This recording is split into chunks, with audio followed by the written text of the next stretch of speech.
sattva guna, because our bodies are made of sattva guna, we demigods remain internally and externally remain internally and externally on the platform of goodness. on the the platform of goodness. This is also this is This is also the position of the great saints. position position of great self. Therefore, Therefore, if even we cannot understand the Supreme Personality of Godhead, if even we cannot understand the Supreme Personality of Godhead, what can be said what can be said of those who, of those who, by bodily constitution, by bodily constitution, are very insignificant very insignificant, insignificant and remain remain remain in the modes of passion and ignorance? in the modes of passion and ignorance? How can they understand the Lord? how How can they understand the Lord? Let us offer our respectful obeisances unto the Lord. let us Let ask us offer offer our our respectful obeisances obeisances unto unto the the Lord. Purport. Atheists and demons cannot understand the Supreme Personality of Godhead, although he is situated within everyone's heart. To them, the Lord finally appears in the form of death, as confirmed in Bhagavad Gita. Mrityu sarva haras chaham. Atheists think they are independent and ignore the supremacy of the Lord.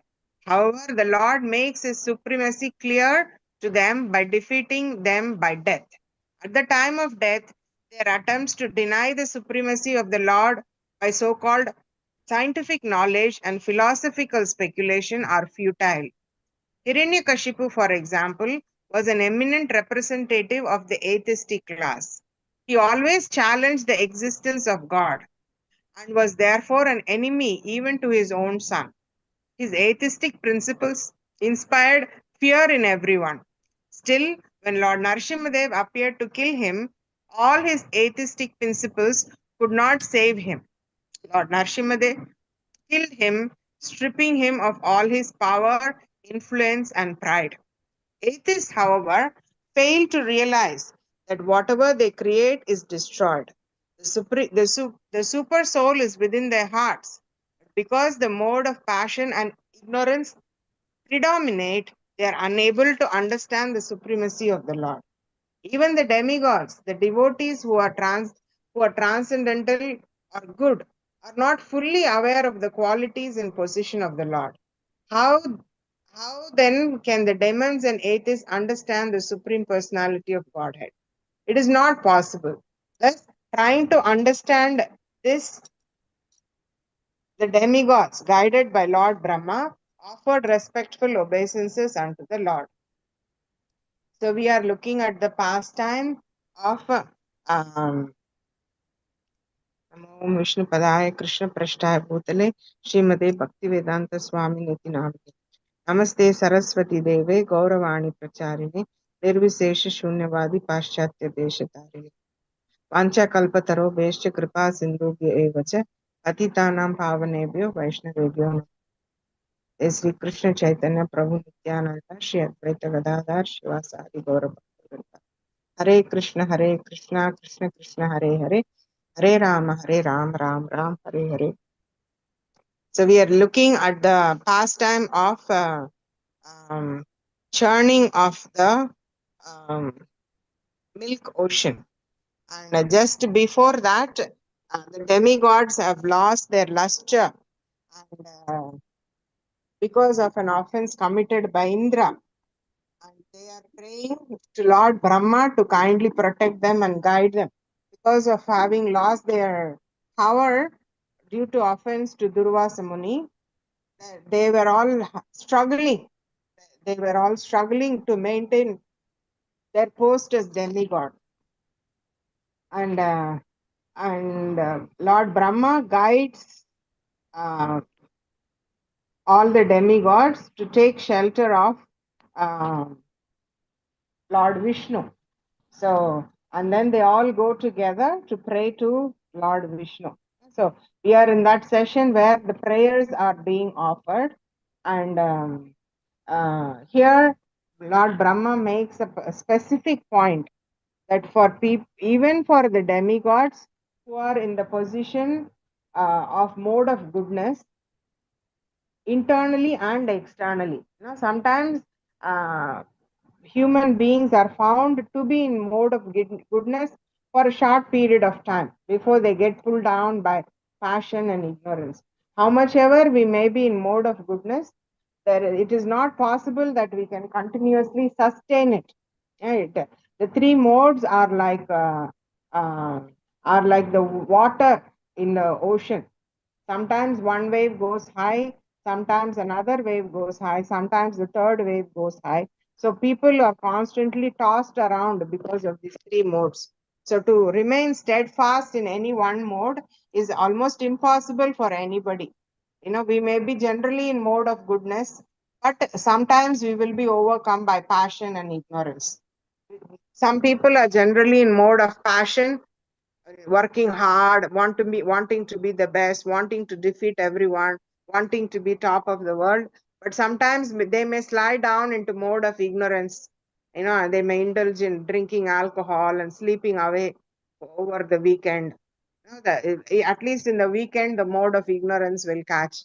And people who are in mode of ignorance and mode of passion sometimes may be touched by mode of goodness also.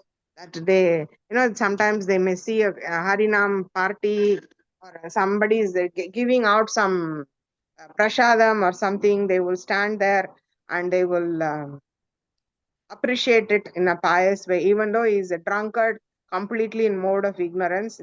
He may think like, oh, this is nice.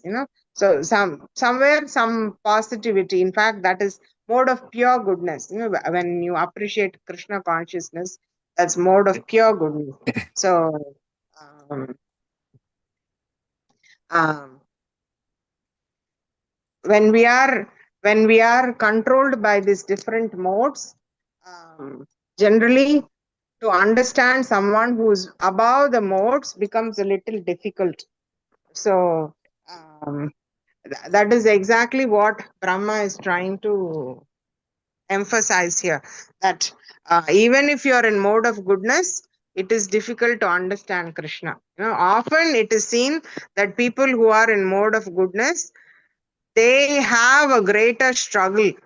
People who are proud that they are in mode of goodness, they may find themselves in a greater struggle when it comes to understanding the Lord. There is this beautiful pastime of a Brahmana and a cobbler. Narada Muni went and went to the house of this Brahmana to give darshan. And then the Brahmana will ask, what is the Lord doing? When will I be delivered? When will I be delivered? And Brahmana said, oh, the Lord said that he will deliver you after he passes the elephant through the eye of the needle. He will deliver you. And he will immediately say, oh, how is it ever possible that an elephant can go through the eye of a needle?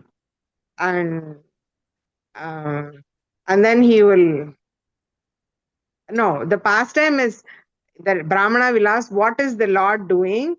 And then Narada Muni will say he is passing the elephant through eye of a needle. And then the Brahmana will question it. Based on his knowledge and perception, it is not possible. So he will question. He'll say, "Oh, you are saying something that can never happen."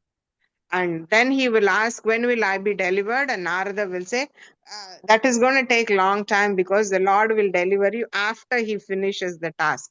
And that means for the Brahmana, the deliverance is not coming anytime now. Yeah. Similarly, Narada will also go to the house of a cobbler, and he will have a similar conversation. And when Narada explains that the Lord is passing an elephant through the eye of a needle, they'll say, "Oh, anything is possible for the Lord." So, just because you are a Brahmana is does not guarantee that you will understand the Lord. Or just because you are born in a lower class does not mean that you cannot understand the Lord. Many devotees of the Lord, like Haridas Thakur, Salabega, they come from very degraded backgrounds, and still they were able to. Lord Jagannath actually stopped the Rath because he knew that Salabega was coming for him, and he was anxious to pull the Rath. That's the only day Lord Jagannath is accessible to people who don't belong to the higher class saying. So because he was so anxious, then Lord Jagannath stopped his Rath, and he waited. So being born in some particular mode is not an essential criteria for performance of devotional service. Devotional service is an independent process. It does not depend on whether you are born in some particular class. It does not depend on whether you are born in some particular lineage.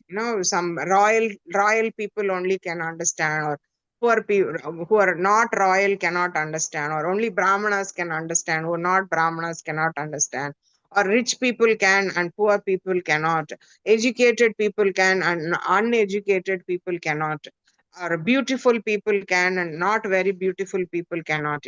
So bhakti is not dependent on any of the factors that arise due to the three modes of material nature. Bhakti is a independent process, means anybody in any platform, in any stage of life, can successfully perform devotional service, irrespective of wherever they may be currently standing in their life. So it is true that if somebody is in mode of goodness, they are constantly in touch with, brahmanas, they are in touch with the scriptures. And when one is in touch with the scriptures, there is a greater chance of understanding what is described by the scriptures, which is the glories of the Supreme Lord. But it is also possible that in spite of being born as a Brahmana, one may not have that faith. And somebody who may not have been born as a Brahmana may have a very deep faith. And this faith, the seed of faith, is not coming because of being born in some particular family, or because of being born in some particular position. The faith comes simply because one gets that seed of bhakti from a devotee. Anybody who is humble enough, uh, when they come across, when the path crosses with the devotee, if anyone is humble enough to appreciate that devotee, even lava matra for a second, even for a part of a second, tiny bit of a second, if they can appreciate, then their life is successful. They will get that seed of devotion, irrespective of whatever might be their position. This is a prayer which glorifies mode of goodness. But we should know that right after this verse, there is a glorification of pure goodness, devotees. So it is not enough for someone to understand the Lord by goodness. You should be in pure goodness, and anyone can jump up to pure goodness. The minute we chant Hare Krishna, minute we eat prasadam, minute we are doing service to the deities, the minute we are preaching Krishna consciousness, the minute we are um, engaged in harinam, the minute we are cooking for in the engaged in kitchen seva, sweeping the temple, any kind of devotional service, immediately we jump from the lower modes to beyond the three modes to Shuddha Sattva. And obviously it will come down. Rupa Goswami explains in Nectar of Devotion that the initial days of initial life, bhakti life, is like sine wave. It goes up some days and comes down some days, goes up.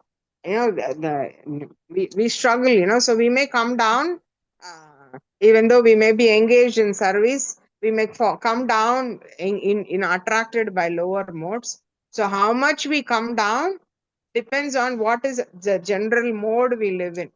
So if we try to maintain a lifestyle in mode of goodness, we could not come down too much, and then to go up back into pure devotional service to Shuddha Sattva will be easier. But if we generally lead a life in mode of ignorance or passion, the coming down will be very drastic and going up will be very difficult. So that is why it is a little bit okay. It is recommended that to a particular extent we can practice mode of goodness. It is not the way. Mode of goodness is not for essential element. It's not anga of bhakti or anything. It's not a essential element of bhakti.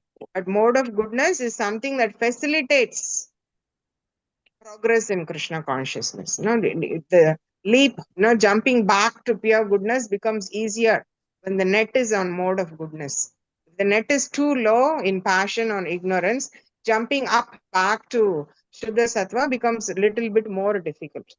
But as devotional life progresses, we will see that the sine wave going up and down will become much more stable, and people will be able to perform devotional service. uh, as years go by, it becomes like a second nature, and people will be able to perform devotional service much more stably, much more in a much fixed way. And uh,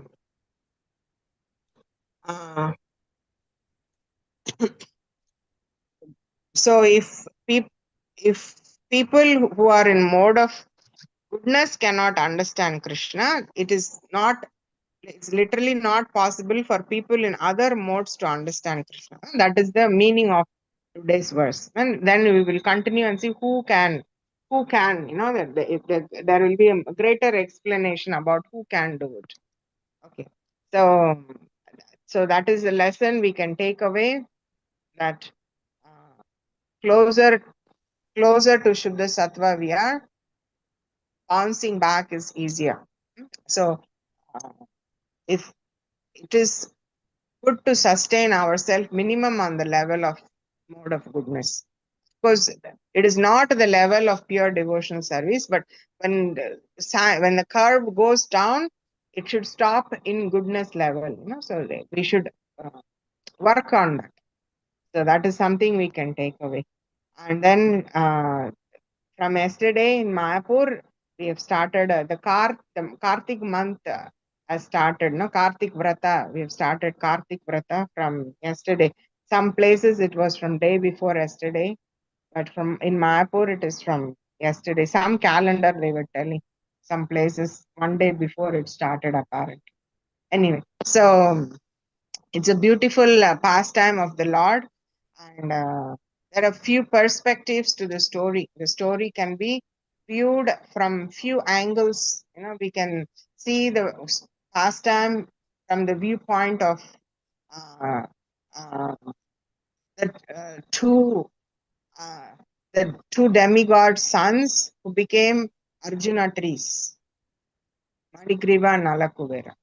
We can see the pastime from the viewpoint of Narada Muni, who put the pieces together in order to um, um, make this pastime, execute the pastime, And we can see it from the perspective of Mother Yashoda. We can see the pastime from the perspective of Krishna. And there are so many angles in which we can look at the pastime. And we will start with pastime. This happened, this particular pastime happened on Diwali day. And we celebrate it throughout the month. But this particular incident happened on the day which is celebrated as Diwali. In India, it's particularly very famous, where all over the place we put diyas, and there's a lot of externally speaking, people celebrate by bursting firecrackers, wearing new clothes, sharing sweets and prasadam, other prasadam with friends and relatives, and so on. So that is externally, that is how we celebrate. But internally, there is a mood to meditate.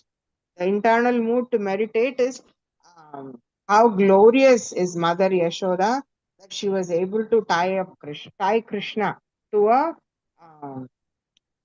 uh, with the help of a rope, she tied him to a mortar. And that is a feat impossible. Nobody can do that. Uh, nobody can put the Supreme Lord to a bound situation. It's not a position that somebody can easily achieve. It's not something acceptable to Krishna and nor to the devotees. But this pastime is so glorious that the devotee also wants Krishna to be bound, and Krishna also wants to be bound by the devotee. So it's an exceptional pastime. Never are devotees hankering to bind and subdue the Lord, and never will Lord allow anyone to bind and subdue. So it happens on the day of Diwali. Mother Yashoda is um, in the morning, she is feeding Krishna. And Krishna is drinking milk from Mother Yashoda. And she just realizes that there is milk on the stove which is going to overflow. And that milk is meant for Krishna. It's supposed to be made into dahi and churned, and first class butter is to be brought out for the pleasure of Krishna. So, for the sake of serving Krishna, she dropped Krishna on the floor, and she went and picked and put down the pot from the fire. And uh, when Mother Yashoda did that, Krishna felt unsatisfied. Krishna said, "Oh, I am still hungry. How could you not serve me? How could you not give me? You're my mom. You're supposed to, any mom, not just Mother Yashoda and Krishna, even a materialistic mother would always want to keep the child well fed and nourished.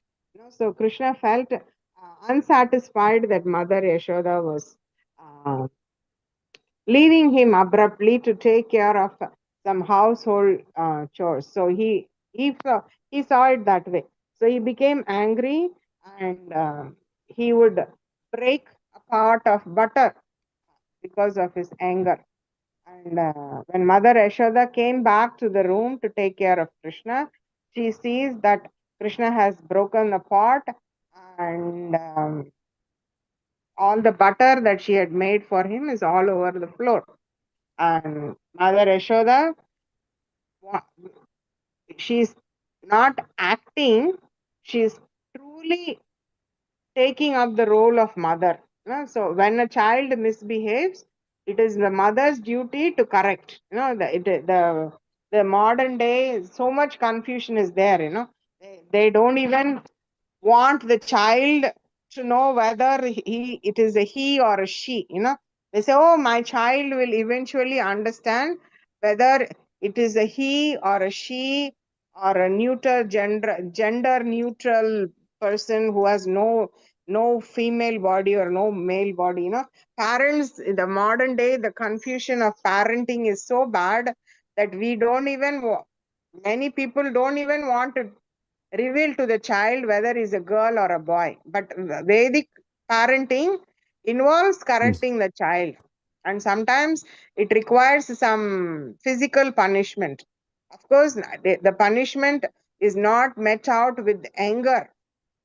The punishment is met out with heart that is loving. Srila Prabhupada often remembers how his father, anytime he would do something naughty, his father would always try to advise him. And when it reached to a level that he has to get some punishment, Prabhupada's father will say, "I'm so sorry that I have to give you this consequence for your action. And you should know that I'm giving you this consequence, this so-called punishment, because I love you. Yeah, I'm doing it so that you can become a better person. It's my love for you." So because Mother Yashoda loves Krishna, who is her son, she saw this as a misbehavior. Yeah, a child picking up a whole pot of butter and smashing it on the ground. Apparently, he was also feeding the monkeys, and created a whole scene there. So she wanted to teach him a lesson, and she was ready to grab him and tie him up to the mortar. where they grind spices, a small motor, they do like that to with the pistol they crush spices and grains like that. So when Krishna understood what was Mother Yashoda's intention, he actually started running. And that's what children do when they realize that the parents are about to punish them or give them some consequence for their action. They tend to escape. So Krishna started running away from the house. He ran to the courtyard, and Mother Yashoda was not the one to give up. So she actually picked up a stick and she was chasing Krishna. And none of them were pretending. Mother Yashoda was not pretending to be angry. She was truly angry by Krishna's behavior. And Krishna, in his turn, was truly terrified that his mom is going to beat him up with a stick. And when we see the pictures of Yashoda Damodar, we can see the fear in Krishna's eyes. He is looking behind him to see how close she has come, and you can see the fear in his eye. None of it is acting. So he is scared of his mother, and he runs away from her, but she eventually catches up and gets hold of him and drags him to the motor, and she picks up a rope and she wants to tie him up. So she wraps the rope around his waist and she tries to knot. And every time she tries to knot, it looks like the rope is short. So she picks up another rope and connects it with the first rope, and she again tries to knot, uh, tie up Krishna to the motor. And again, in spite of the second rope, which is way longer, still it looks like 2 fingers short. And then the third rope, and now the rope should be really long, but still when she tries to bind Krishna, she falls always 2 fingers short. And Jiva Goswami explains that these 2 fingers short is representative of two factors. One factor is the endeavor of a living entity to the deep endeavor of a living entity to serve Krishna. Another finger shot represents the willingness of the Lord. If the living entity is simply endeavoring a lot, but Krishna is not willing, then you cannot tie him. If the living entity is not endeavoring, then of course, then Krishna is not going to will for someone to bind him who's not endeavoring enough. So Krishna will not allow that. No, so you in the past time it's explained that Mother Yashoda literally emptied out the whole her whole courtyard, which was filled with all these ropes meant for tying cows, ropes meant for tying different carts to the trees, and so on. So she used every single rope that was available around her, and that is showing an excessive. And there were drops of perspiration that looked like tiny tiny beads of pearls. With so much endeavor, she showed Krishna, I want this for you. I want to do this service of being your mother and correcting you. The desire was not, let me show the world how I can be bigger than God. The desire was, I want to serve Krishna, and and I want to serve him as his mother. And as a mother, it is my duty to correct my child when he's showing bad behavior. So I have to sincerely endeavor to show him that this behavior is not acceptable and he will be punished if he is doing that. Some consequence will be there. So because she showed that extreme level of endeavor purely for the intention of serving the Lord, and Krishna was able to feel that this is truly what my devotee wants, so he willingly accepted. So like that, eventually the 2 fingers, the short, it will not be there anymore, and Krishna gets bound by the rope on his waist, on his belly. Damam is rope, and Udara means stomach. So the rope around his stomach.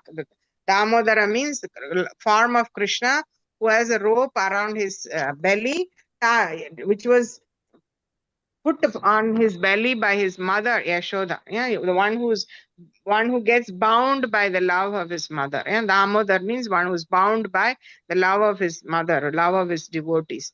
So then, so that is Yashoda's perspective. I need to do this service to my child by correcting him and making him a good person. And Krishna's perspective is that, yes, because you are endeavoring a lot, I'm willing to be put in that position. So because both the parties worked in synchronization, the binding of Krishna happens. Then the second part is when Mother Yashoda goes away, and when Krishna moves, dragging that motor, he moves. And when he could have gone anywhere, but to fulfill the word, to fulfill the prediction of Narada, that the two brothers will be delivered by Krishna personally, Krishna decides to move in the part of the courtyard where there were two huge Arjuna trees. And the mortar is something very small, probably like a feet and a half, that much only. Something very small. And Krishna, when he dragged this tiny mortar between the two trees came crushing down and made huge sound. And then from the two trees arose these two beautiful personalities, demigods who are sons of Kuvera, and they offered prayers to Krishna. So what is their perspective? How are they seeing this pastime? First of all, they were misbehaving. When Narada was there, they were misbehaving while sporting in the water. The woman with whom they were sporting, when they saw Narada, they respectfully got up and left the place, because that is how you do deal with a saintly person. You have to be respectful. You may be doing nonsense in your own accord, but when you see a saintly person, you have to stop and get up and clear up the mess. So that ladies who are sporting with the two brothers, they got up and left, respectfully. So they showed respect to Narada. But the two brothers, they were still in the water, naked, and mindset was like, oh no, I don't want to be disturbed by Narada. So Narada is seeing them, and he feels compassionate. So a devotee's curse is also a blessing. So he gives them the blessing of becoming trees. And he extends the blessing by saying that they will be personally um, delivered by Krishna. They will become trees in the courtyard. Not just like that, because they were repenting. When the two brothers saw that they have been cursed, they realized that they have made a mistake, and that mistake warrants such a consequence. So they accepted it, they repented, and then Narada Muni voluntarily gave them the second blessing. The first blessing was the curse that they will become trees. The second blessing was that they will become trees in the courtyard of Krishna, Ananda Maharaj, and thus they will be delivered by Krishna. And then they can uh, go back to their position of being demigod. So Narada is having a mood of compassion when he gives them a curse, which is a blessing. And then he furthers his compassion by giving them a blessing that they will be delivered by Krishna himself. And the two brothers, initially their perspective was like, why should we be disturbed? But then they understand, oh no, we are dealing with pure devotee. And when you deal with pure devotee, it is like walking on the edge of a razor. Should be very cautious. You cannot be casual. You cannot crack a joke. You cannot, when we are with spiritual master, when we are in presence of senior devotees, there can be no casual talks. There can be no casual behavior. It should be very, very strict, and it is like walking on the edge of a razor. If one bit you slide, you will get a deep cut. So they slid a little bit when they were playful because they were intoxicated, but they immediately sobered up when they heard the curse, and they accepted it as them deserving it. No, yes, we deserve this. So they accepted it and they prayed Narada to forgive. And when Narada gave them the blessing that they will be delivered by Krishna personally, they became very jubilant. And when they were in the courtyard of Krishna, they were watching as Arjuna trees, they were witness of Krishna's various pastimes.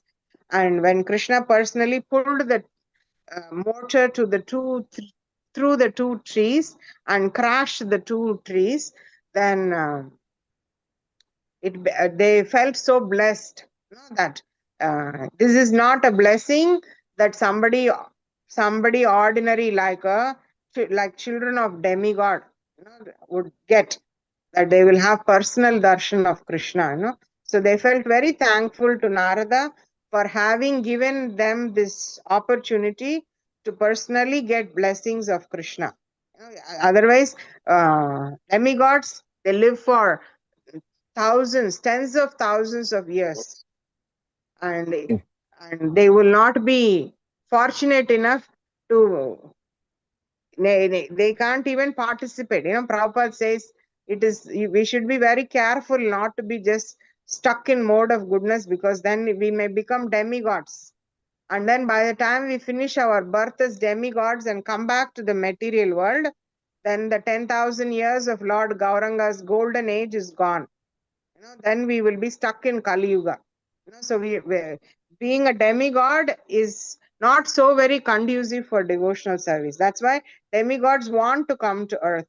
So they accepted this as a special blessing, that without this curse, so-called curse from Narada Muni, they never would have got the chance to see Krishna.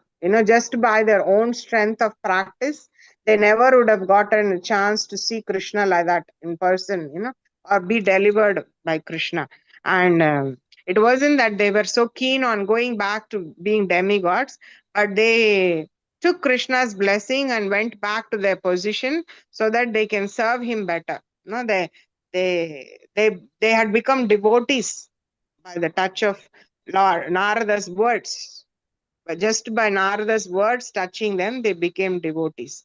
So uh, in this pastime, and once the tree falls down, the two brothers come and they offer prayers and they offer obeisance.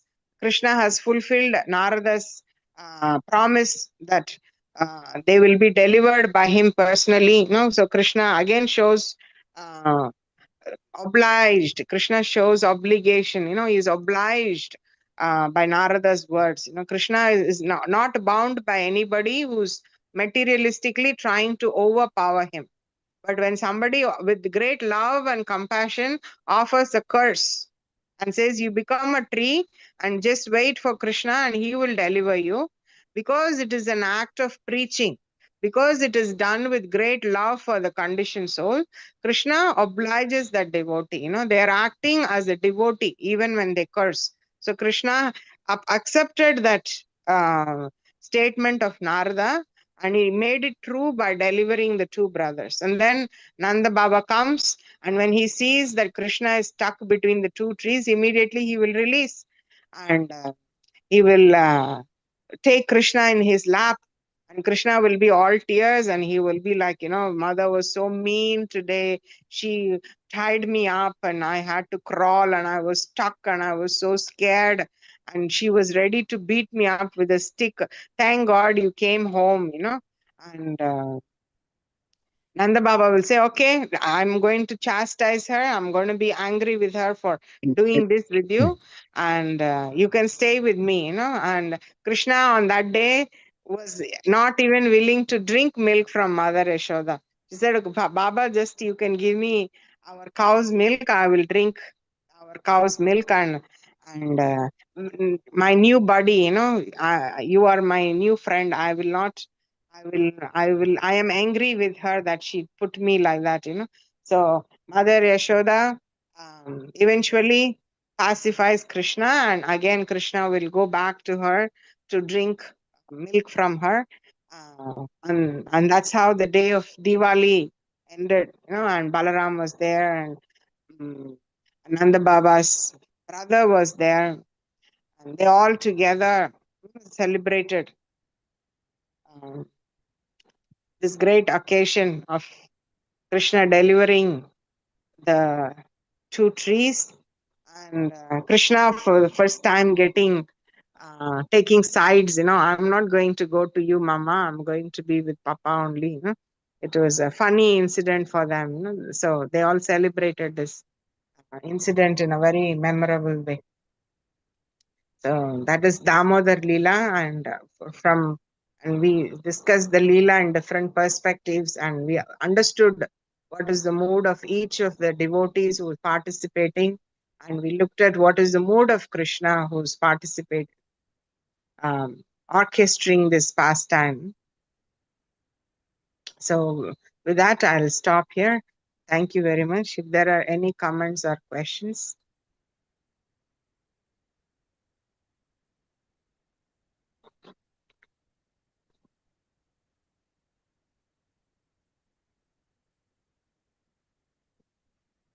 There are no comments, then Hare Krishna Mataji, Madana Pranam to you.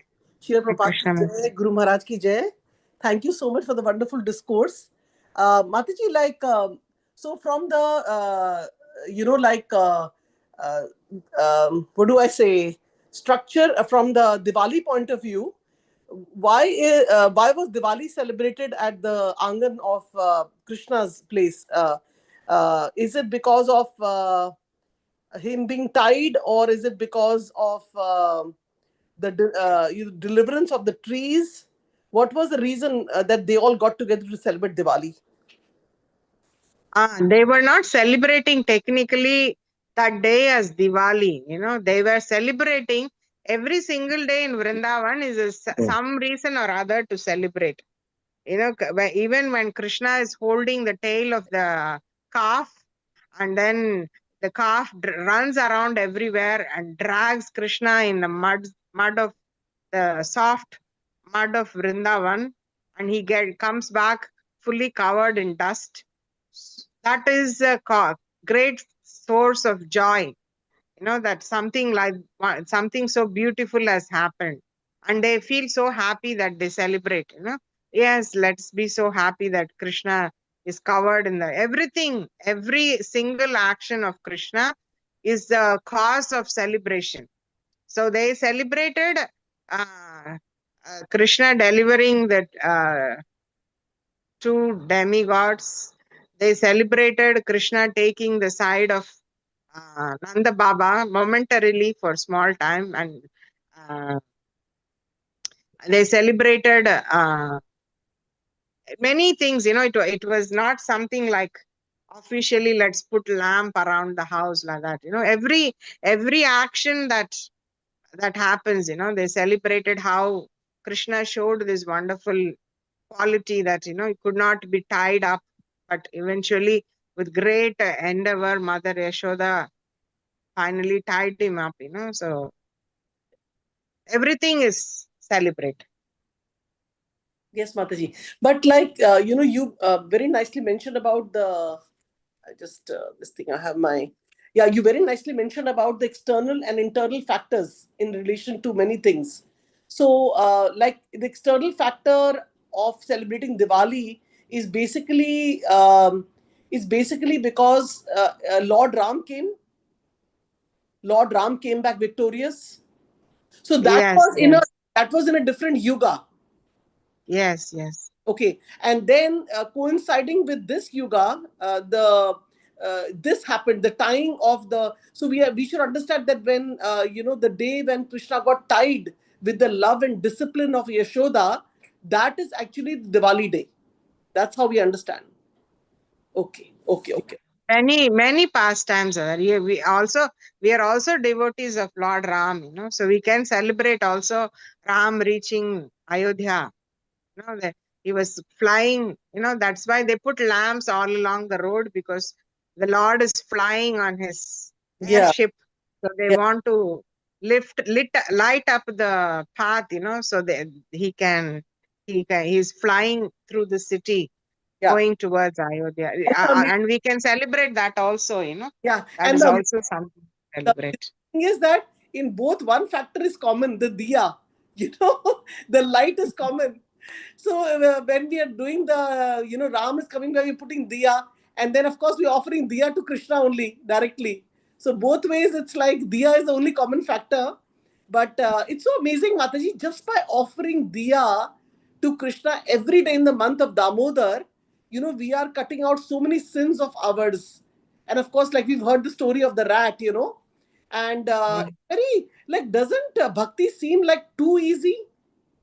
It's whenever I hear of Damodar Leela in this offering, I feel, oh my God, it's you just have to read the Damodar Astakam, offered, to the feet, to the tummy, belly, and face and the whole body, and there I'm done. I mean, such a simple thing, and like it's sometimes it's very hard to believe that if I do a simple thing like this, but yes, we have to be consistent. We have to do it every day and the whole month, so all those things are given to us. But I feel like sometimes people will say that, the Maha Mantra is very long to chant. It's such a long Maha Mantra. Can't we say Om Namo Shivaya? Can't we say Om Namo Bhagavate Vasudevaya? They will say it's like 16 words. But this is such a good opportunity for people who are not chanting. At least offer the diya once a year. So Mhm. but thank you so much, Mataji, for explaining the words. Although you're not prepared, but so nicely you explained about how we should be in Shuddha Sattva, beyond the mode of goodness. And if you're in goodness, then only there is a chance. I feel it's like a ladder. Tamasic mode we are in, sleepy and all that, whatever, one of the guna. And then coming to passionate, about so many things in our life. We want this, we want that, we are working hard. But then coming to the goodness, and one point I really appreciated is that for anyone to become like a devotee or follow a pure devotee, you just need one simple factor, that that innocence, that okay, you just simply accept what the devotee is doing, just like Nalakuvera and Manigriva did. They just, even if they were like whatever they were doing, they immediately accepted. That's how they were, so the spiritual master role is there. But we, as a disciple, we have to understand that we have to show respect and be very, very this thing, right, Mataji? So thank you so much for the wonderful class and enlightened us with the Leela and the verse for today, Mataji. Second day of Kartik. Hare Krishna. My Thank you, Dharma- much. my Hare Dharma, Krishna. Mataji. Hello.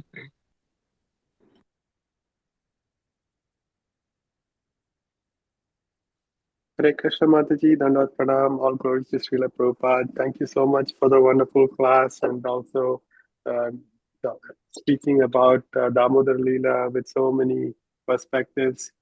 Um, Mataji, I also wanted to add that when the Lord does a Leela, uh, when he liberated Nalakuvera and Manigriva, who are Yamala Arjuna trees, um, I was hearing that these Yamala Arjuna trees are actually planted to stop cyclones, and it is so difficult to move them because they are very heavy wood. So it looks like a common theme in the Lord's pastimes where he is trying to show that none of the rules of material world applies to him. Like when he lifted up the Govardhan hill with his little pinky finger, um, and then also this Yamala Arjuna trees, which cannot be, even move, budged by the wind. he is able to just break them down. So I feel that he wants to show us that he's the only hope to get out of this material world. In so many ways, he's showing us, but we still don't get it. Thank you so much, Mataji. And I also hear that Diwali, like you were saying, the main festival is of course Ram coming to Ayodhya, and then Damodar Leela happened on that day. But there is also Dhanteras, which Dhanvantari came to give Amrit. It's also same. I think it is like Chota Diwali celebration just a couple days before. And then there's Lakshmi Puja when Lakshmi came out of the ocean for the churning. And then the Chaturdashi is Narakasura was killed, like Varahadev and Bhumi Devi's son Narakasura. So Krishna's own son he killed during this same Diwali time.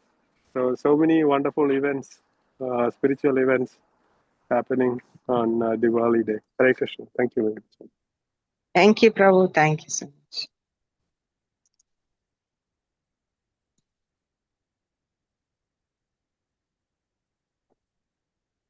ग्रंथराज Shrimad Bhagavatam की जय, श्रील प्रभुपाद की जय, सामवेद गौर भक्तवृंद की जय।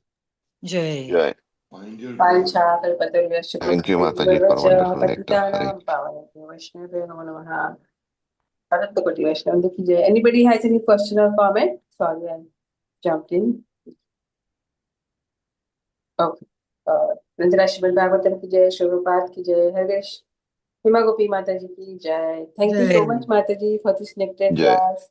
I'm sorry I Thank you. sent you the wrong verse, but today without preparation you did so nice class, Mataji. Thank you. Hare Krishna. Thank you, Mataji. Hare Krishna. Hare Krishna Mataji. Thank you for the wonderful class. Thank you. Hare Krishna, all devotees on the call. Hare Krishna. Thank you, Mataji. Hare Krishna.